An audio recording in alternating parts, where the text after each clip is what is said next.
thank you for your service. Thank you so much. My name's Owens, Valverde County Judge. I'm married to, and I say married to because she's not married to me, I'm married to her, Sylvia Owens. We have two kids, Mercedes Owens Zapata and Trey, Louis Trey Owens. And on February 28th, my son gets married. So we're doing the marriage to Brianna Pulido, and I want to welcome her to the family. There's a couple of things that when we ran for office, we thought, what do you want to do? Well, you want to be transparent. You want to make sure that the people are safe, and you want to make fiscal responsibility.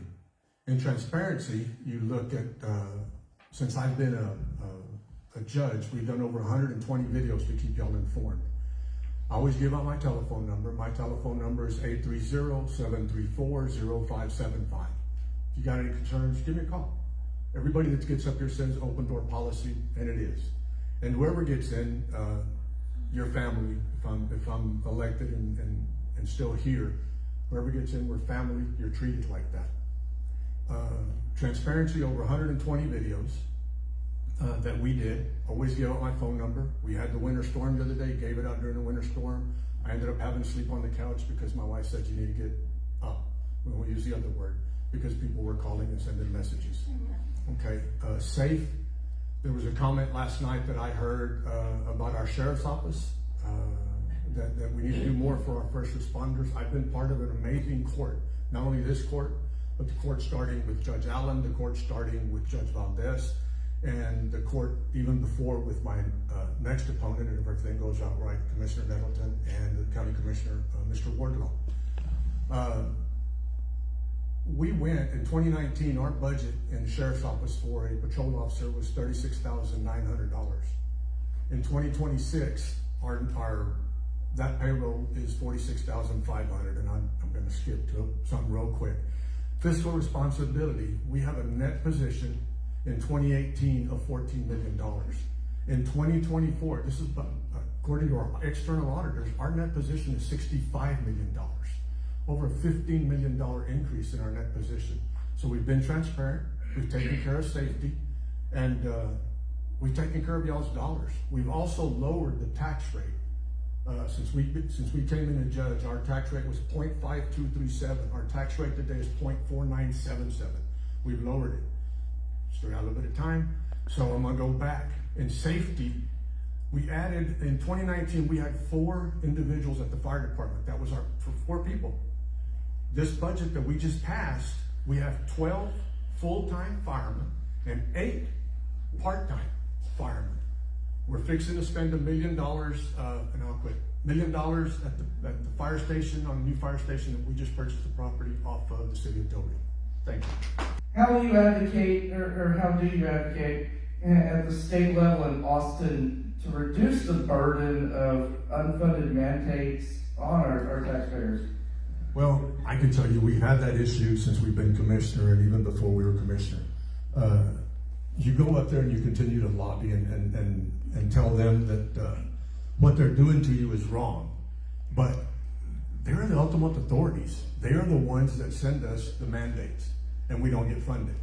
But then you also need to look that we also receive grants for other projects that will offset some of the mandates that ain't funded. So it's a wash. I mean, it's one of those deals. In answer to that question too, I guess probably about 6 weeks from now, we will present an item to Commissioner's Court that we are hiring a lobbying group with the city of Del Rio and the school district. So when people say that we're not partnering together, we are. So that's another way to get the message out to them, to let them know that what they're doing to us is not right. But the state of Texas also funds a bunch of our grants. In 2019, our grants were $4 million is what, when we have a budget, and when it says grants is $4 million. 2026, our fiscal year that we did in 2026, it's $14 million. Plus we have Operation Lone Star and a lot of other grants. So again, when they do the unfunded mandates, we can go up there and tell them that it's wrong and this and that. But we're able to apply for a lot of other money to offset some of those funds in other ways. Thank you. your experience in managing budgets, records, public funds, and how has that influenced your leadership? Well, I can tell you that I think I've already, and you hear it a lot, proven leadership. We have a budget, a $65 million budget overall. A general fund budget, our general fund budget right now is $29 million. When I came into office, our general fund budget was about $19 million. Now it's $29 million. We prepare, the county judge is the one that actually puts the budget together and then presents it to the court. When I first came in, I visited with our auditor, and he said, well, how much, I asked him how much money, how many days in fund balance do you want? And he said, well, I'd like to have 70, 80 days. Okay, that's not gonna happen. Because when you have that many days and you're taken away from the constituents, those funds are being taken away from the constituents. We've grown our fund balance in 2019 from 56 days to 2026, 68 days. And our fund balance, in increasing the days, also the amount of money that it costs us per day has gone up. So when you look at a budget, we present it. If you want to ask me anything that has to do with the budget, we take care of it. Our commissioners, $2.1 million when we came in 2019. Right now they have a $3.6 million overall budget. And this year, Precinct 2 and Precinct 4 both have another extra $1,000 per mile of road in their budget just for paving. So when you say, you know, what qualifications do? I manage the bigger budget, personal budget, than my commissioner's court budget or my commissioner's budget. And now for the last 7 years, I put together a budget that we've increased our net worth. We've increased our fund balance in days. So when you look at what we've done and the team that we work with, it's amazing. We bought new voting equipment. Didn't even go out for a loan. We wrote a check for it, $465,000. So the tools that we've done and we've given to our elected officials and our department heads are amazing. And we've been able to do that by decreasing the tax rate by 2.6 cents. Thank you. Because of everything's been going on, and you know, people worrying about taxes and all that, the whole issue of money tends to come up a whole lot. So, how will you continue to balance, or how will you balance the need for essential county services with the goal of maintaining a conservative tax rate for the residents? You know, we, as being here as the executive officer for the county, when you look around this time right now, every year we go back and we ask our auditor department, Mary's here, we ask Matt, we ask our purchasing department to see how we're doing on spending. I get an opportunity to look at all that. But at some point, if we're looking and our spending is outpacing our revenue that's coming in, this is when we take the action to slow it down, to take our spending, slow it down, or even stop it. And we've done that once since I've been here as judge. You know, you have to have a look and a vision out into the future. We've done a really good job by keeping our tax rate low and lowering it. We've developed our fund balance. We've added more days to our days versus expenditures.